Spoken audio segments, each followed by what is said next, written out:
update us where we are today? And we can't talk specifics because of where you guys are serving and stuff. So your church planting, kind of walk us through what's happening as much as you can tell us today. Yeah. So we've been there just a little bit over a year, about 15 months, and it's been incredibly difficult at times, but it's been great all the time. I mean, it's been really good, but there's definitely been difficulties. So for us now, typically when we hear the word church planting, we think of like there's a pastor and there's a team and they've got a building and we're starting up a church.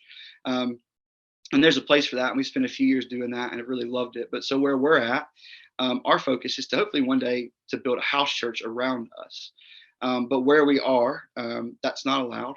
Where we are is extremely closed off to the gospel. You're not allowed to do things like that. So the culture is completely different. I mean, it's completely different than where we grew up. Yep, absolutely. Yeah, it's a different language. English is very rare.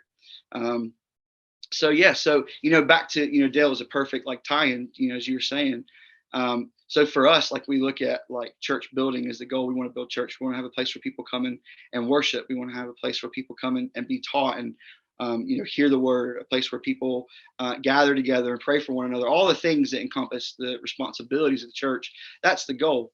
But to get there right now, like Dale said, we're just doing discipleship. We're essentially we've built a network around us of people that we're discipling. And so, right now, church planting looks like meeting with this family on Monday night and going to the sea for a picnic, or it's like going to the same barber every time you get your hair cut and spend an hour there chatting and drinking coffee and trying to speak his language.